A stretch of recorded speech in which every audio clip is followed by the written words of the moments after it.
ಇಂದಿನ ಅಧ್ಯಯನದಲ್ಲಿ ರಾಧಾಕೃಷ್ಣನ್ ರವರ ಬಗ್ಗೆ ನೋಡೋಣ.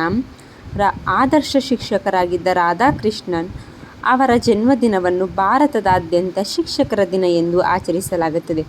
ರಾಧಾಕೃಷ್ಣನ್ ಪ್ರಸಿದ್ಧ ತತ್ವಜ್ಞಾನಿಗಳು, ನಮ್ಮ ದೇಶದ ಪ್ರಥಮ ಉಪರಾಷ್ಟ್ರಪತಿಗಳು, ಎರಡನೇ ರಾಷ್ಟ್ರಪತಿಗಳು ಆಗಿದ್ದರು. ಅಂತಾರಾಷ್ಟ್ರೀಯ ಖ್ಯಾತಿಯ ಭಾರತ ರತ್ನ ರಾಧಾಕೃಷ್ಣನ್ ರವರು ಭಾರತ ಕಂಡ ಒಬ್ಬ ಮೇಧಾವಿ. ರಾಧಾಕೃಷ್ಣನ್ 1888ರ ಸೆಪ್ಟೆಂಬರ್ 5ರಂದು ತಮಿಳುನಾಡಿನ ಚಿತ್ತೂರು ಜಿಲ್ಲೆಯ ತಿರುತ್ತಣಿಯಲ್ಲಿ ಧಾರ್ಮಿಕ ಮನೋಭಾವದ ಮಧ್ಯಮ ವರ್ಗದ ಕುಟುಂಬವೊಂದರಲ್ಲಿ ಜನಿಸಿದರು. ಬಾಲ್ಯದಲ್ಲಿ ಅವರು ಅಸಾಧಾರಣ ಪ್ರತಿಭಾವಂತರಾಗಿದ್ದರು. ಮದರಾಸಿನ ಕ್ರಿಶ್ಚಿಯನ್ ಕಾಲೇಜಿನಲ್ಲಿ ಓದಿದ್ದ ಅವರು ತತ್ವಶಾಸ್ತ್ರದ ಸ್ನಾತಕೋತ್ತರ ಪದವಿ ಪಡೆದರು.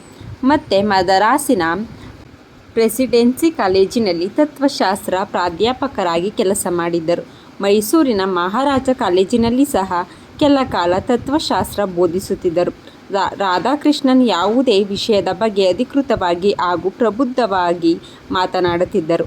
ಅವರ ಮಾತುಗಳನ್ನು ಕೇಳುವುದೆಂದರೆ ಜನಗಳಿಗೆ ತುಂಬ ಖುಷಿ. ವೇದಾಂತದ ವಿಷಯಗಳು ಕುರಿತಂತೆ ರಾಧಾಕೃಷ್ಣನ್ ಜಗತ್ತಿನ ದಿಗ್ಗಜರೊಡನೆ ಚರ್ಚಿಸಬಲ್ಲವರಾಗಿದ್ದರು. ಆಂಧ್ರ, ಕಾಶಿ ವಿಶ್ವವಿದ್ಯಾಲಯಗಳ ಉಪಕುಲಪತಿಗಳಾಗಿ ಕೆಲಸ ಮಾಡಿದ್ದಾರೆ.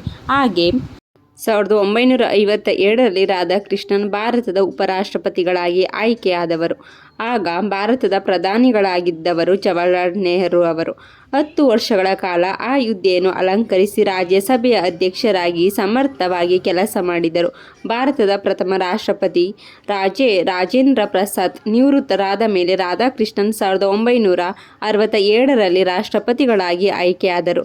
ರಾಷ್ಟ್ರಪತಿಯಾಗಿ ಅವರು ನೀಡಿದ್ದ ಭಾಷಣಗಳಿಗಾಗಿ ಜನ ಕಾಯುತ್ತಿದ್ದರು.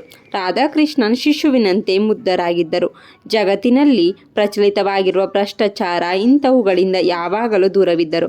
1975ರಲ್ಲಿ ಏಪ್ರಿಲ್ 17ರಂದು ಈ ಮಾನವತಾವಾದಿ ಇನ್ನಿಲ್ಲವಾದರು.